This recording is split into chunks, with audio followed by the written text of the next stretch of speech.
Welcome to Fly Nubian Money, where we help you master your mindset and your money. Listen, y'all, it's Friday. You know what day it is, and we make sure that we have Blackout Fridays as we're entering into this holiday season. We want to make sure that we spend our money in places that respect our money, small business, people that look like us. We want to make sure that we support all of those. So please participate in that. But today, I tied that in first because this here is related. Today, we're actually talking about something that every American can relate to. That moment when payday hits and within hours, the money is already gone. A new survey shows that people are spending 1/3 of their paycheck in 12 hours and almost half within 48 hours. Not because they want to, but because the cost of living makes it impossible to wait. Millennials and Gen Z feel the pressure the most. Rent, car payments, insurance, groceries, personal debt, overdue bills hit so fast that people don't even get a chance to breathe. So today we are asking the real questions. Why are we all broke by day one and almost all completely broke by day two? What does this say about the economy? And what can we do to protect ourselves in a system that seems designed to keep us stressed out? Today, I have a full royal court of queens. I am so tickled to be surrounded by them. We have Mary Dean Esquire at the wallstreetlawyer.com. We have Minister Connie, entrepreneur, real estate investor, and author. We have Yolanda Spivey, insurance broker to the stars. We have Micah, the creator, owner, and trainer of herpayday.com. And you have little old me, Lala Keys, singing international real estate agent. Listen, ladies, I know we've all been there at some point. We may not be there now, but at some point when you're first starting out, maybe when you're young in between jobs, it gets a little rough. It gets a little rough. Now we know that the economy is absolutely crazy.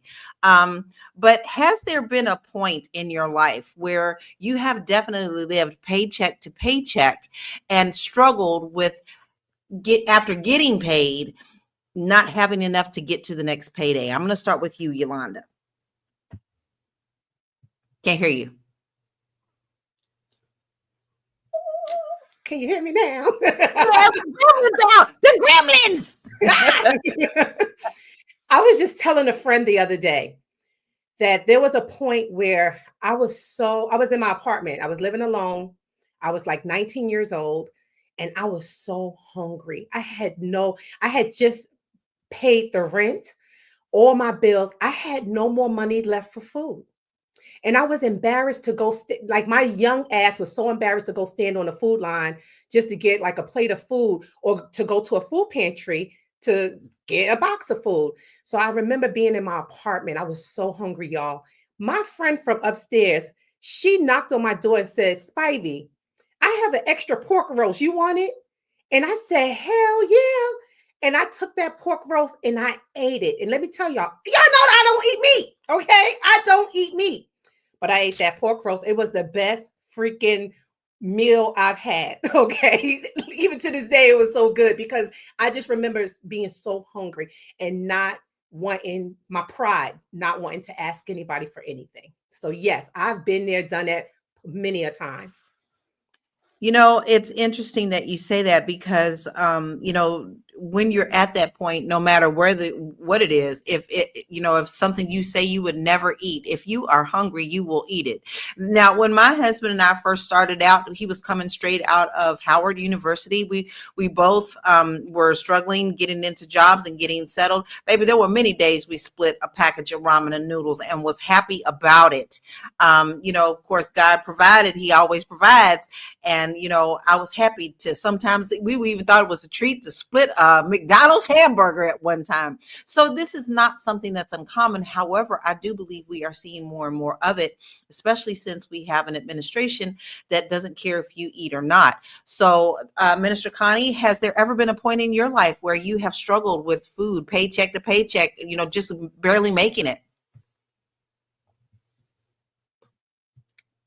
Yes, Okay. so many times. Um, It's unbelievable how a point in your life that you go hungry. I remember just like my queen just said, got paid my rent, and only had $50 left over after I paid my bills. But I learned a better system now. So yeah, much better system. Yeah, and it's rough when you go to bed hungry, wake up hungry, and then have to go to work and act like everything is okay. It's not good. Mhm, mhm. Mhm. It's, appearances. Appearances that can also be very harming. We know that. I know that from living in LA. You have a lot of people pull up in all these big rented cars, and you pull up to their home, you would think that they own that home, and literally there was 12 people living in that home. So, appearances can be very deceiving with people. Micah, have you ever been in that situation? In my adult life, I absolutely have. Typically what happens is that when you start renting an apartment, the landlord is supposed to check that the monthly rent is only one third of your income. But if you stay in it for so long and your income doesn't change, but the rent continues to increase and increase and increase, and so do your other expenses, it can definitely dip into your normal livelihood. So yes. Yes, it can. And whew, all right. My Mary, Mary Sunshine. Mary, Mary Sunshine. Have you ever been in that position before? Well, it everybody to me goes through up and down. I hate this question, okay? You already know I hate this question because everybody has, and I'm not above having to struggle. And I remember I was homeless at one point. Um, some your struggle ain't like somebody else struggle, and I don't go through it like everybody else. For me, I was homeless right before I found my. Well, okay, I was kind of homeless by choice because I was living in New York, and I was refusing to move back to Brooklyn. I had just branded myself as the Wall Street lawyer. I'm the Wall Street lawyer. He ain't bring me all this way to take me back, so I didn't want to go back to Brooklyn. But my spot in the financial district would not renew my lease at the time. And so I was just looking, I was like, well, I just throw all my stuff in storage because I didn't know where else to go until I figured it out. And so, I'm looking around, and then literally, I crashed on the couch for about a month, and then I found my apartment on Wall Street. you know, and so I'm just an optimist. And so here's my question to that: when you say, well, have you ever lived paycheck to paycheck or client to client? I've done it, been there, done that. But what does scripture say? Give us this day our daily bread. And so, sometimes we get worried and we move into the spirit of anxiety and anxiousness because we're looking too far ahead. But if you got today's bills covered and what more do you want? you know, so. Well, my purpose for asking that question is to also bring up the point of gratitude. We are in a month of gratitude as we enter into Thanksgiving next week. At some point, we forget those down points and we just move on, and we just act like it never happened. But see, you have to be grateful for the moment that you are in right now. You might have been hungry last month, but today you're being fed. So, as we enter into that gratitude, I think that this topic that we're talking about today is something that we do have to focus on as well as acknowledge the problem that is out there. I would love to hear some of our families' opinions and what some of your stories are. Have you ever struggled? Are you struggling now? Are you finding this economy is pretty hard to get through? And actually share some things in the comments that you are doing to help you get over some of this hardness that's going on right now. We're going to watch a video and then we'll be right back.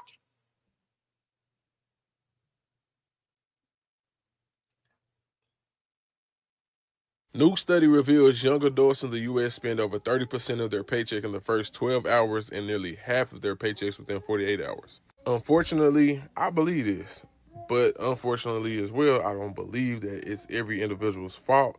This economy is really, really bad right now. But I do want to ask though, how many of you guys actually plan your income? Like, you know where every single dollar is going before you get your check, before you even get your direct deposit. And I ask that because although the economy is bad, inflation is up, and jobs aren't really keeping up with that, a lot of people don't tell their money where to go, so they always ask where it went. Planning your income has been a game changer for me, even when I didn't have a lot of money left over from my check. I knew where everything was going before I even got it, and that allowed me to make better decisions. A lot of us, we get our money, we maybe pay the bills first, we may go out to eat first, but we're going to go and enjoy ourselves, and then come Sunday night, evenings, Monday morning, Tuesday for sure, we go back and look like, dang, we ain't got enough money for this, we ain't got enough money for that. But if you planned your income, you would have known, it would have told you exactly how much money you had to do whatever you wanted to do. And sometimes it tells you not to do it.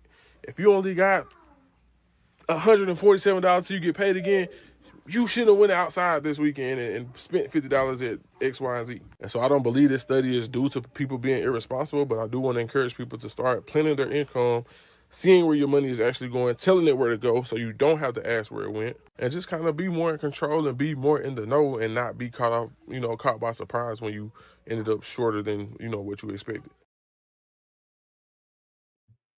I can't disagree with him. I mean, I think it's really, really important for us to understand where our money is going and have a written plan with that. It's different than just having it in your head. You really need to put pen to paper sometimes so that you can see what's important and what needs to be paid first so that you can really get a handle on what's coming in and what's going out. I'm speaking from experience, especially when it comes into real estate. People don't realize just how much that weekly, daily, sometimes twice a day Starbucks bill is compared to what is going, as much as going out. Those Starbucks drinks anywhere from $5 to $10, depending on what you are actually bringing in. That could be pretty expensive. But Yolanda, do you really feel that money feels like it's disappearing faster than it used to? I mean, I'm 55. I feel like my dollar stretched a little bit longer than now. Yeah, and me being 49, my dollar stretched a lot longer back in 1996 than it does today. I remember my rent was only like $600 at one point. In today's rent, it's like triple, double, quadruple that. But I wanted to say something. There's a lot of factors in this. Corporations are so freaking greedy right now. And they are not raising people's salaries, but they certainly are raising that rent. Micah made a good point about how they're raising the rent. Your salary is stagnant, okay, and then your other bills is being raised too. So you're not able to catch up. You're just not able to catch up.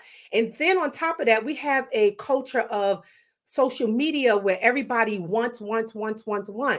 They feel like they can just get whatever they see other influences, whatever other influences have, they think they can have that too.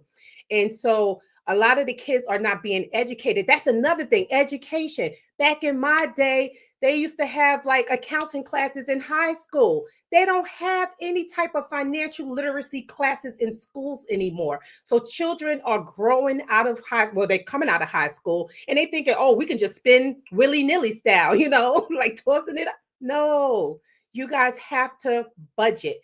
We need to force the public schools to have the kids budget, or some type of financial literacy class needs to be taught to these children because they're upside down. They are upside down. I feel sad. I feel sorry for them. I think a lot of things should be put back in school. Home economics, for one, is one that you should always have. I mean, for young men and young ladies. Listen, Deborah says fasting and praying has been my saving grace during the season of life. And Dennis says, I'm working on eating to live instead of living to eat. A conscious consumption is a wonderful shift of view during trials and tribulations. Shanera, I hope I pronounced that right. If I did not, please don't blame the heart. I totally agree with him. She was talking about the video that we saw. Deborah said, remaining grateful to be in my right mind as a grandmother. Mary McCoy would say, yes, my mother used to say that as well, because that is a big thing, y'all, being in your right mind. You don't really quite understand that until you get older. But that is such a blessing in itself. Deborah says, with the internet, you can make everything at home. And then Deborah also says our elected officials are horrible as well. They make a 6-figure salary and don't think raising the hourly wages are necessary. And Armando says, mic drop. I'm with him on that. We're going to take a quick break and we'll get back into this conversation. It's a good show right here. but I'm biased. If you are just tuning in, you are watching Fly Nubian Money, where we help you master your mindset and maximize your money. My name is Tiara Williams. I'm also known as Miss Black Hollywood, and I'm the proud producer of this show because it is lit. If you want to receive notifications for when we go live Monday through Friday, 1 to 2 p.m. Eastern Standard Time. All you have to do is text the word Queens to 87948. That's Queens to 87948. That's QUEENS to 87948.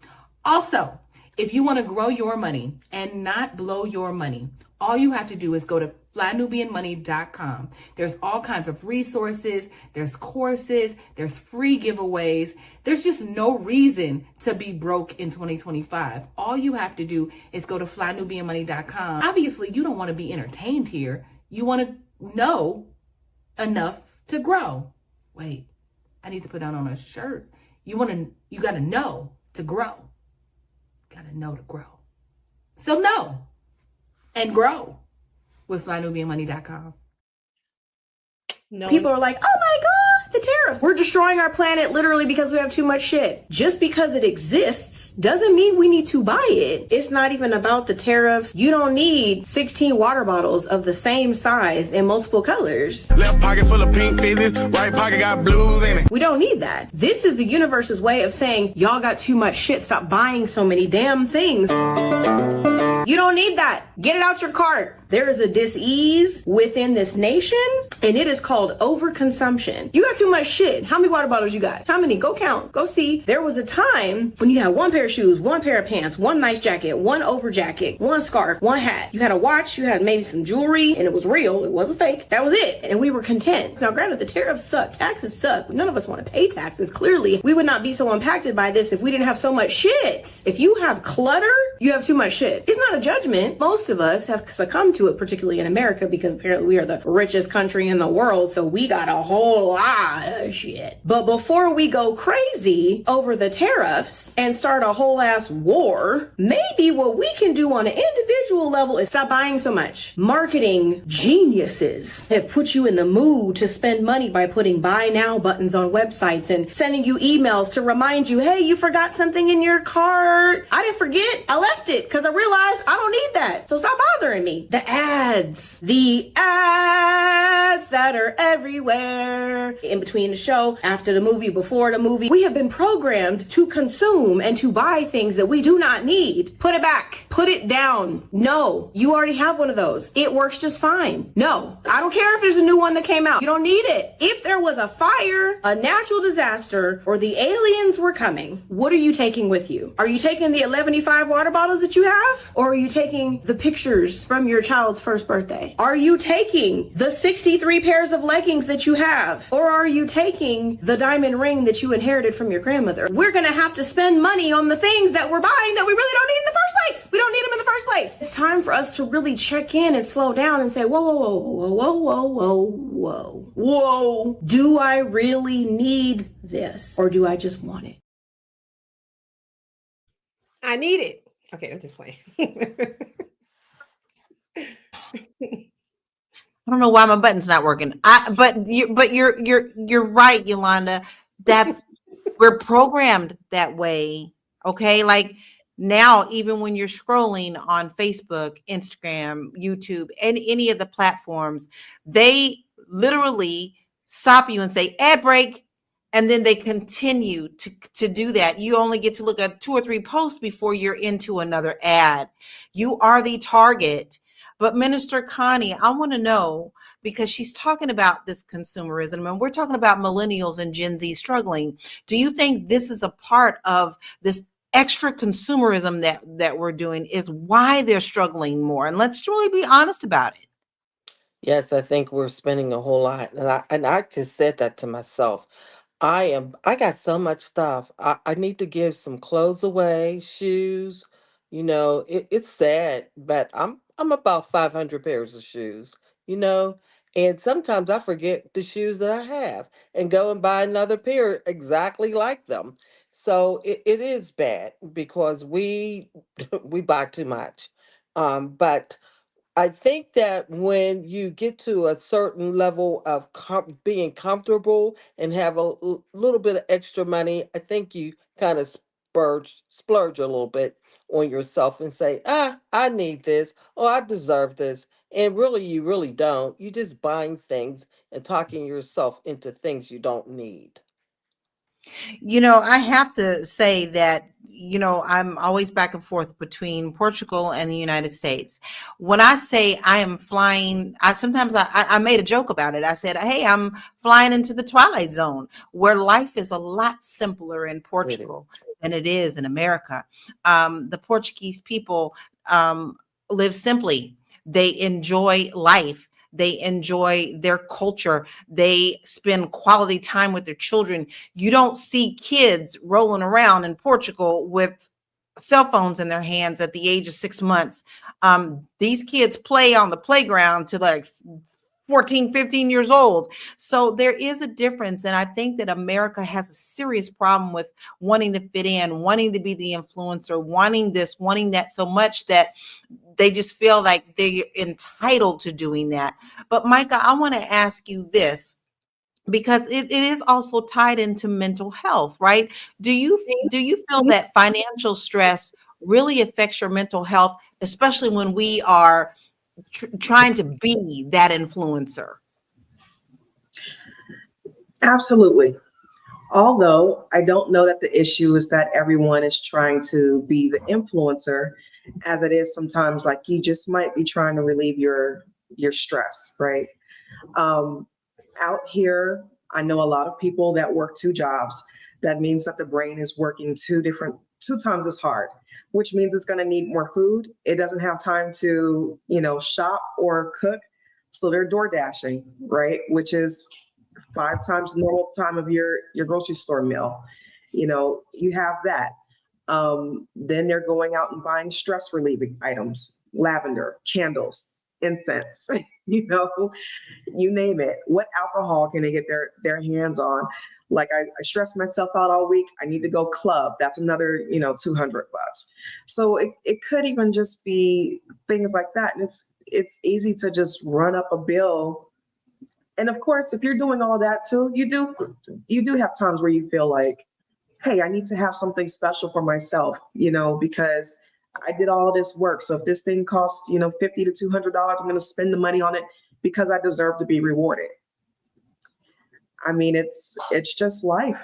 So It is life, and I think it's all about balance. But I think where we come out of balance is when so many things that are normal, just even a bottle of lotion. Not I'm not even talking about let me treat myself to a Schmiel good piece of lotion. When regular things like that are 3 times higher than what they used to be, that paycheck is not going as far as it used to when we're not even getting the raises. Now, Mary, I'm going to ask you this because I don't want to focus really, really all on, how bad it is. I mean, people will see, and you're my sunshine. So listen, how can people organize bills so that payday doesn't always feel like it's so overwhelming? What are some tips that you have for people? Can't hear you. Okay, there we go. Every time I go to Home Goods, I always ask the people in front of me in line, what do you have in your basket that you can't live without of but don't really need? What is That's it a good question. that you can't live without of? This is where you come to get stuff that you just can't live without, but you don't need it. And so I think that as I've matured, I've learned balance, right? I put myself on a budget when I want to go to my favorite store and get my little clothes and like to go shopping. I like to dress myself up and make myself look pretty and dainty because I have to be strong everywhere else. So, but I had to put myself on a budget. You don't went here, you done spent this money. Don't you come back in the store in the next 3 months. That should take you through the next cycle. That should take you, what you got in your closet should mix and match and take you to the next season. You don't need nothing else. And so I think it's been, doing that. I try to think about what shoes I have at home before while I'm looking for shoes in the store, because you will buy the same stuff over and over and over again. You wasting your money. And so I really like that video with the guy where he talked about financial planning and budgeting, because even though the entrepreneur in me hates the word budget, because I feel like you go and create more. I don't want to hold myself back, but financial planning and financial mapping is responsible behavior. And so your bank account will tell you if you got some extra money to buy that wig or not. Okay. Your bank account gonna tell you them shoes is nice, but why you even in this store? Your bank account will tell you that. And so you just need to listen.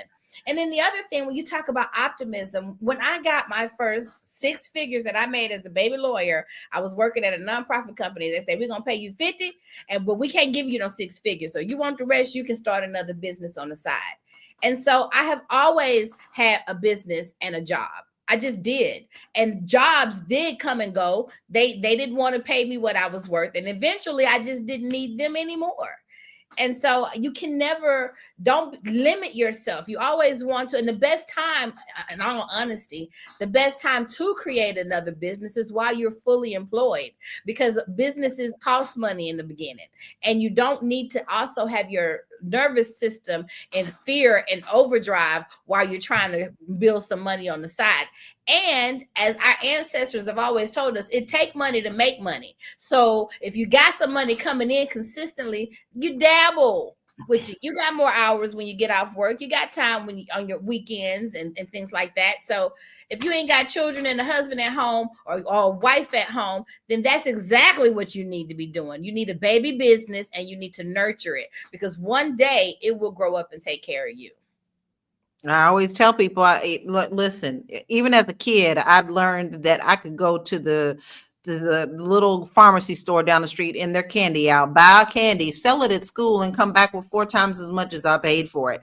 There are ways around it. Somebody wants you to teach them how to make that brownie. Hint, hint, hint. You should put together a class about that. That's just a small time of your day to get that little hustle going. Dr. Vibe said something very interesting. He said consumerism. The first 3 letters are con. Enough said.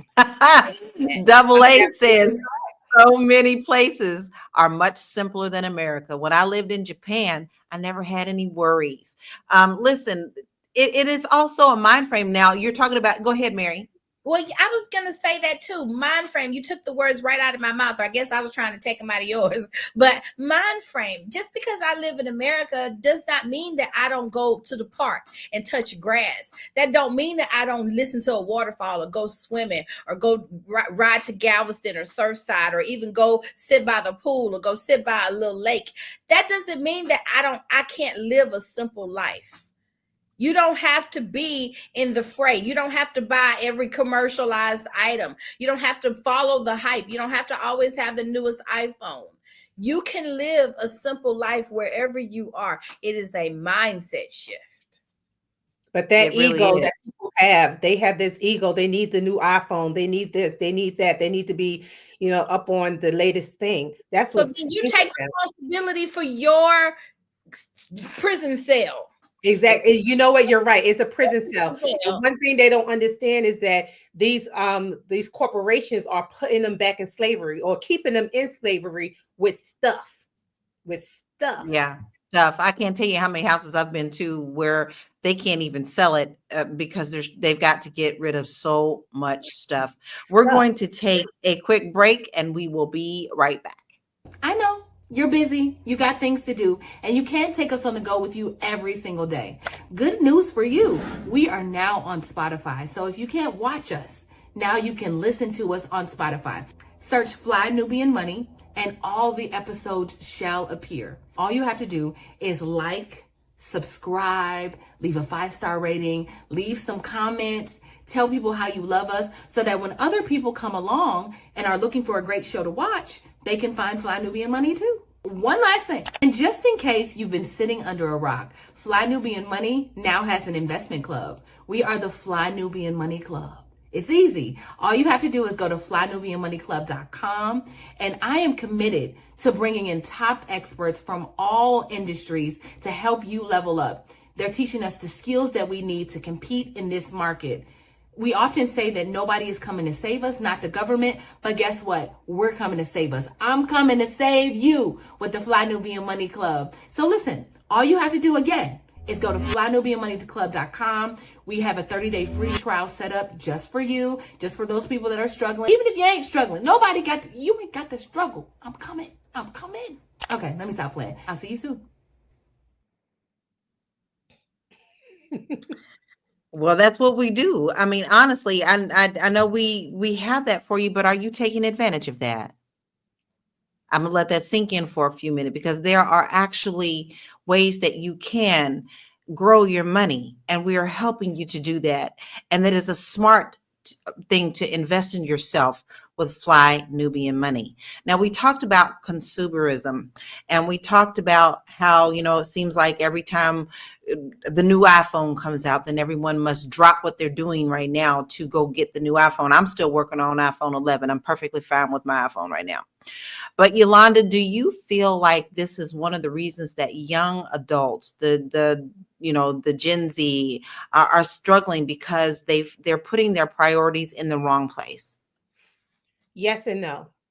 So for some of them, yes, they are putting their priorities in the wrong place.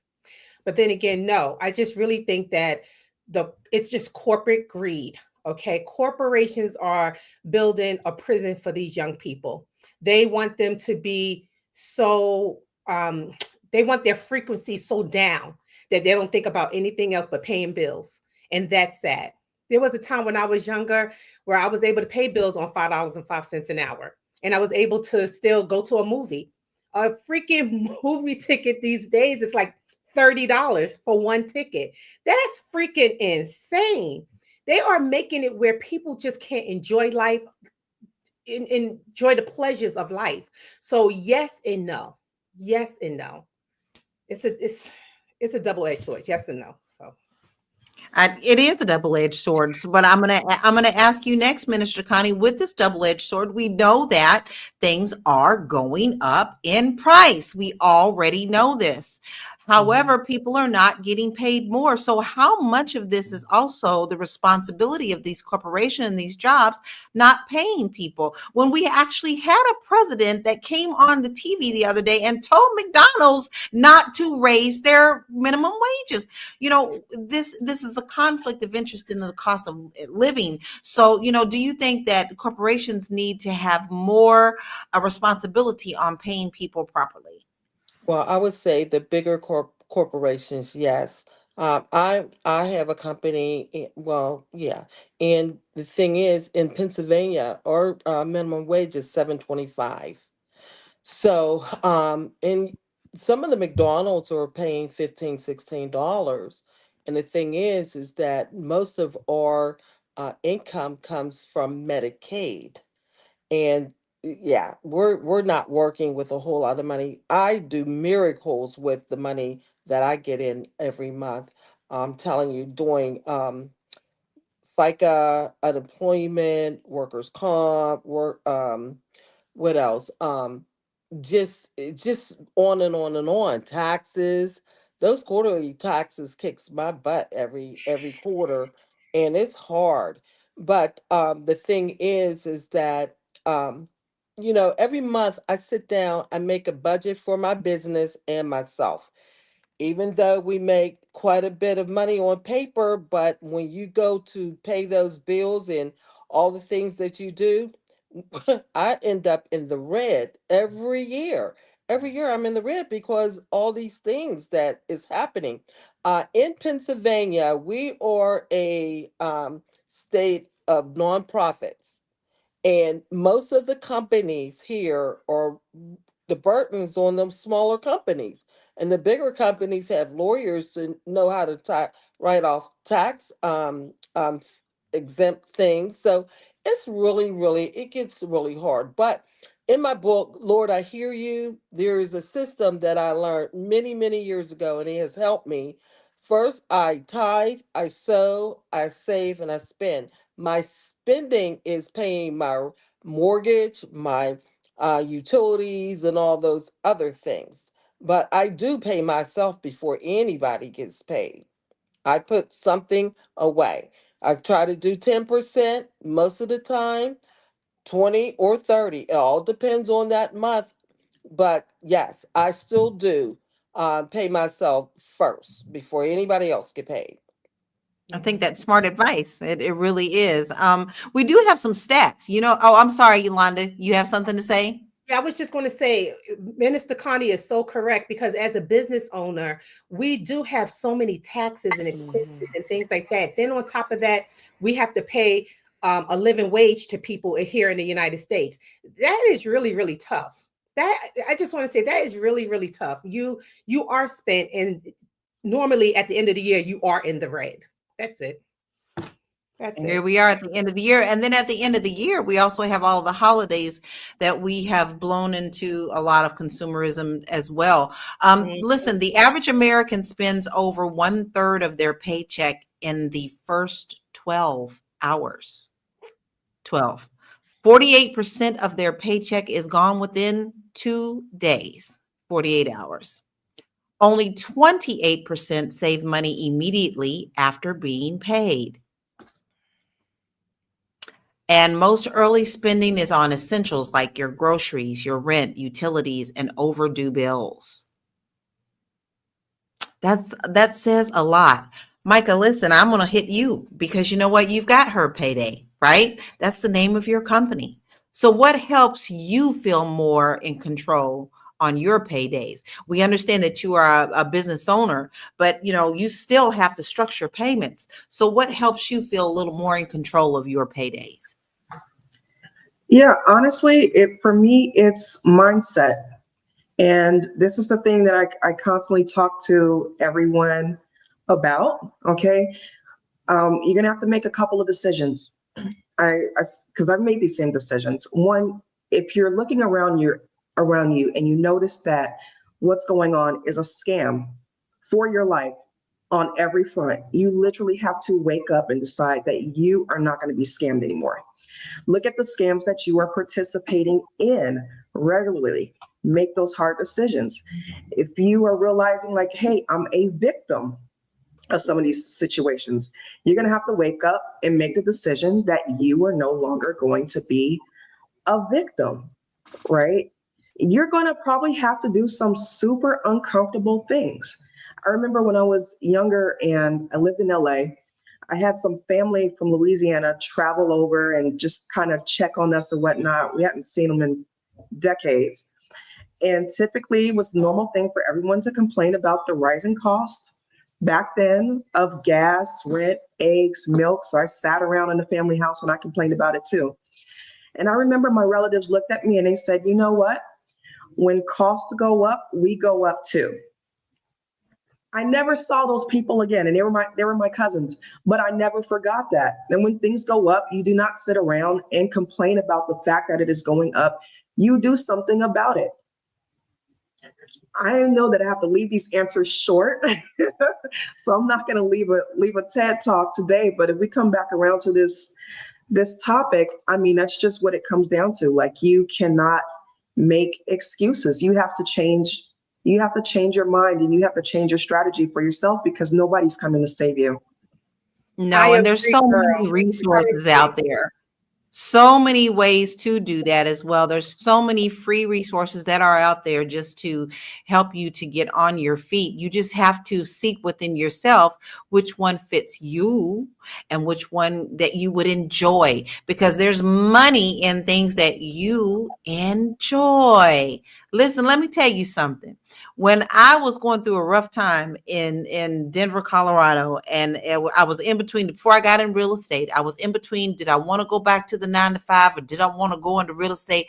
What I did is I took my joy of singing. I created an hour worth of video of songs from the 40s, 50s, 60s.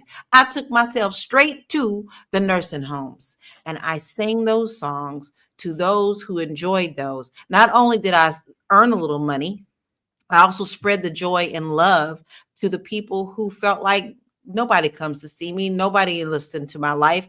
And they would wheel them in with their heads down, just not even together. By the end of that set, they was tapping their feet telling stories, and had a really good time. So you can tap into what you love to earn some money, and there is nothing wrong with that. Mary, so how can we create financial routines that reduce stress? Because along with money problems, you have stress. Oh, I love this question, and I love the routine. I love the word routine. Why do I love this word routine? Because I hate the word routine. So I love the word routine. Okay, because because it's when you think about it's discipline. There's the magic. There's no real magic out there and have abracadabra, but it is. But the real magic is in your discipline, and it's what you discipline from your mind to your body to your output. Everything is going to boil down to discipline. And so one of the things when you talk about first things first, like when I wrote my book, I broke it up in three parts. And the first third of the book is about the laws of the universe, right? The law of attraction, the law of give and take, the law of giving and receiving, the law of karma, the laws that are immutable, like the law of gravity. So when you know that the law of attraction talks about energy, and in order to manifest you have to be in that vibration. So a routine that I actually have is I go on YouTube. I take this little phone that got me hypnotized. If I'm gonna be in the cell we gonna be in is gonna be bringing me some money. And so I like to listen to YouTube meditations. Abraham and Esther Hicks does these rampages that when you listen to them and you stream that energy, all of a sudden hope starts filling in my heart and ideas start running through my brain. And so I found that just listening to someone stream, everything is coming, money is coming, I am beautiful, I am successful, things are, I try to listen to that so that I can hypnotize my mind to see the opportunities, to see the blessings, to relax. Because the truth is, if God is providing the way for me, I have to be in the energy of the blessing received. I have to be in the energy of the bills paid. I have to be in the energy of the surplus and the overflow, despite what's going on. And so that's the first routine. I am routinely inputting information that is uplifting, inspirational, and where the money resides. Okay. I The love Can I that. say something real quick? That Yes. was spot on. I love that. Yeah. Every morning, I frame my day by saying, when I wake up, I give thanks to the Lord for waking me up. I give thanks to Him for everything. I also speak to myself. I say it while I'm in bed. When I open my eyes, I tell myself that all is well. I tell myself that all things works for my good. That's Romans 8:28. So all things work for my good. I Yeah. tell myself that I am loved because I know God loves me. So these are the things I say to myself. And you have to feed yourself, repeating, saying the things, listening, but also repeating those things to yourself because faith comes by hearing and hearing the word of God. So the Lord says that we speak structure. Our words that we speak is like speaking like God. We're small gods because we're made in His image. So when we speak over ourselves, we're changing the environment, we're changing our life. So all those that are listening, speak over yourself every day. Frame your day before you hit the floor. Frame your day. But I just wanted to say that, going off of what you said, Mary. Yes, Loved Yep. so it. Definitely. And I love that because it's not just some things, but it's all things. Even when you say the rising prices, maybe the rising prices is going to put the fire under your feet for you to become who you were supposed to be all along. that's so Right? true. Yeah, Mhm. The that is so And other you know true. what? I say this That's to myself. true. I don't live in this economy. Where I come from, I'm rich and I'm healthy. I'm under the heavenly economy because there is no there is no poverty in heaven. There is no sickness in heaven. So therefore I am a heavenly citizen. I have the same entitlements as up in heaven. So I speak that also. Okay, so that, I mean, that's absolutely great advice. I believe that totally, but I want to switch us up on a little bit of a narrative. Let's check out this video and we'll come back to this conversation. I love watching paycheck breakdowns. So, I got paid on Friday. Let me tell you guys how much money I made. And please, not too much. I get paid every 2 weeks. I know it's not a lot, okay? Yeah, on this upcoming period, I only worked, it's like about like 38 hours a week. I got paid $1,144.85. Y'all, that's every 2 weeks, y'all. Fuck. First, I got to pay my car note is $973.84. That's leaving me with 171 with 1 cent. Fuck. Now, y'all, I have a Jeep, and Jeeps be giving people problems and stuff, right? So my car warranty a month is $154.04. So I have to pay that. So that leaves me with $16.97. Y'all, damn. Fuck. I can't even buy me a plate of ribs, macaroni. Okay, y'all, I told you guys I've been doing DoorDash to make it ends meet, right? So on my DoorDash card, I went hard this week. Like, I ain't gonna lie. I made $599.62, right? So boom, I gotta pay for my wisdom tooth, right? I got my wisdom tooth removed, right? And it was $5,000. It was 4 wisdom tooth, $5,000, right? The insurance only covered $3,000, so I had to pay $2,000 out of pocket. So I paid $62 a month. It's been like a year. I'm almost done, like a little bit, just a little bit. So that leaves me with $537.62. Y'all, now it's gas, and I have to put money away for gas every 2 weeks. So basically, it's $130. Every week is $65 in gas. That's a lot, but goddamn, I should have got me a Toyota. Ugh. And next is my credit card, y'all. My balance is literally $900. Like, I maxed that shit out.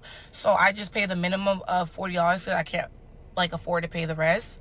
So that leaves me with $407.62. That's kind of crazy, y'all. I'm not gonna lie. And I gotta pay my afterpay. And y'all, afterpay, I made a mistake. I started buying shit on afterpay.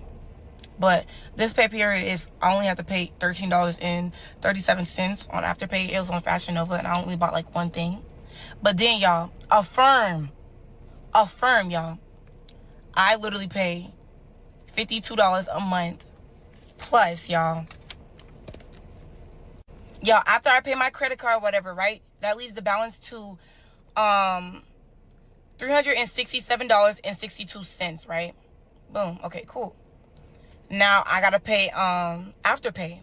I bought something on Fashion Nova. I only bought one thing, and that leaves me with $354.25.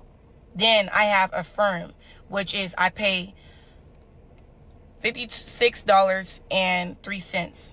So that leaves me with $298.22. Now, y'all, I fucked up. Now, she really went through line by line of what she did. She admitted to some of the things that she did, but we're going to start winding this down. But we're going to center our final thoughts around this young lady's video. And my question to each one of you is, how would you tell this young lady how to change her budget? I'm going to start with you, Yolanda, and then please tell us where we can find you. Yes. So I'm looking at this young lady. She said that her car note was $900, but yet she owed $900 to a credit card that she only paid $40 on. Make it make sense. Make it make sense. So I would tell her that her priorities are out of line. Okay. Mm-hmm. If you have a $900 car note, to me, I'm assuming that she has a luxury vehicle. Mm-hmm. All right. I would tell this baby to first get a little beater, okay? Something that you can just, a $5,000 car, okay? Something that you just pay off completely and work your way up to having a luxury vehicle. That will come later in life. You don't need that at that age. You know what I'm saying? That age should be spent building yourself up. And I didn't even hear her say that she invested in anything, not a 401k, stock market, Roth IRA, anything. I would tell her that right there is her ticket to wealth. Okay. Setting yourself up while you're so young. Put your money away and let your money work for you, because she is working for her money. No, baby, your money should work for you. Please. Anyway, Yolanda Spivey, insurance professional, insurance extraordinaire. Okay. You can reach me at mwhitney.com. I can insure anything that you need, even your pinky toe. So give me a call. I got you. We're big on life right now. So if you need life insurance, please give us a call. Reach out to my assistant, Jello, at life@mwhitney.com, and we will hook you up. Give us a call. Thanks. And that's something you should put into your budgets. That very, very important thing, that you don't know what's coming at you. So you need to make sure that you hook up with Yolanda so that you can get yourself settled with that as well. Minister Connie, what would be your advice to this young lady, and where can we find you? My advice to this young lady would be, why would you have a 900 and something dollar car? You must live at home. Her parents should have talked her out of that. Her Yep. payments shouldn't have been no more than $250, $300 for a very cheap car. She's trying to show off a car. And the first thing I would have told her was, get some life insurance. But I like IULs, because you could put your money in it and borrow back off of, even though you could do it on insurance. But in my policies, I've been paying it for years. I borrowed $40,000 to buy a property that now I'm getting like 1,700 and something a month for rent. So, but I had to pay more for the property. But yeah, invest, save your money. Like I said in my book, Lord, I Hear You, get it? It also have a journal on it with it. You should definitely pay yourself. But like I said, tithe, sow, save, and then spend. And the spending is your bills, all your bills, no matter what they are. So, and also for those that, about life insurance, I know I'm talking about somebody else's product, but it's okay. I really love insurance because it really helps. E- A lot of people don't have insurance. You could buy term, and so that you can have something to cover you in case something happens. So I just love insurance, but I invest in insurance. I pay quite a bit into my policies so that I could borrow anytime I need money. So that's another great way of saving. I would tell her not to spend all her money. Learn how to get some books, spend money on some books for education, to learn Mhm. how to invest, learn how just grab everything. That's how I learned. I grabbed everything on finance, real estate, and that's how I started learning. And the more I learned, the more I wanted to learn. So I The have a whole education library. part, the Yeah, I have a education whole part. library on investments, savings, all that.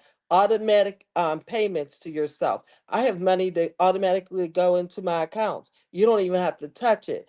Do things like that. But you can find me at ConnieSpearman.com. Make sure that you reach out to Connie, because Minister Connie got a lot of things for you, and her book is good, and she has Yeah. a lot of good tips for you there as well, life tips, and that's what we need. Hmm. Micah, I'm sorry to keep us kind of short, but if you can kind of keep us at around 45 seconds on what your advice would be, and to also where we can find you, I would appreciate that. Can't hear you. Absolutely. So her car is her largest liability right now. She needs to turn it into an asset. So she is using it to do the wrong thing, which is DoorDash. She needs to be seeing who she can take that car to get wrapped so she could get paid for advertising it, right? She needs to see if she can rent it on Turo so she could get paid for that. She needs to see if that car can be in movies because people will pay her to use it for the day. So she's too beautiful and too smart to be stuck like that. She just needs to think better. I love Also, that. lastly, you can find me at www.herpayday.com, where you can learn AI for marketing, digital marketing, and also product development. Baby, I'm a student. All right. So you need to make sure that you go and check out Micah, because listen, you worried about your money, but baby, there are ways to grow your money, and she's got plenty in that school. So please make sure you do that. Mary, may I please have what your advice would be to this young lady, and where we can find you briefly, please? Well, we all can agree that she don't need to be paying $973 for a car, so that's to be made. But she seems like a young girl, so I would say she should invest her spare time, not necessarily in DoorDash, because that's just another job, and so she's still trading. I don't like that for her, but I think if she created either a real business that she could really be invested in, when she was selling some original product or a service, or going to get the knowledge and education so she can sell service at a high level, which is what I did, right? I'm an attorney. I get to bill at, my hourly rate, so which affords me a nice lifestyle and ability to create a business and help other people create their own businesses, which is what I do at thewallstreetlawyer.com. You can find me online at The Wall Street Lawyer on social media. You can also support my mission and my movement, blackwallstreet.com, because Black wealth is critical to Black power. It definitely is. Please make sure that you go and pick up all of that she's putting down, because listen, we have all great advice for you. You got to start somewhere. Sometimes you need to understand that your eyes may be a little bit bigger than your wallet, and you need to learn to put that in place. So my advice to this young lady would be your priorities in your bills are actually upside down. You do not need that $900 car. There are many other cute little cars that you could tootle around town in. If that car is not bringing you in any money, it's definitely draining your wallet. Not only is that car draining you for the insurance that you pay and the gas that you pay, that is much more than $900 a month. Your priorities need to be put into place. And that's easy to do when you have a wonderful budget, which I have. I have a beautiful budget thing, and I'm very proud that I put it together. You can get it for free on my website at laurakey.net. It will help you walk through what your income is coming in and what debt is going out. We'll also give you tips on how to budget better for your life, so that these things that we've been talking about today will not be so much of a stressor for you.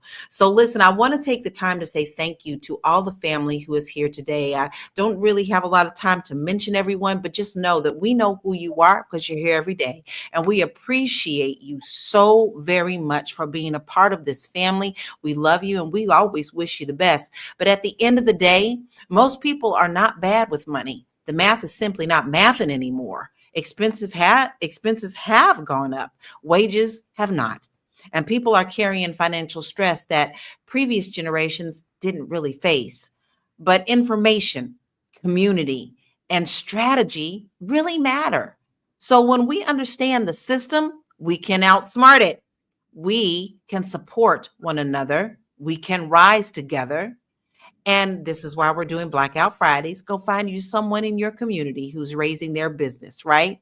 Thank you to our powerful panel for being here today in another honest and much needed conversation. We will see you Monday at 1 p.m. Eastern Standard Time, Monday through Friday. You guys be blessed and have a beautiful weekend. Peace out. Peace. Money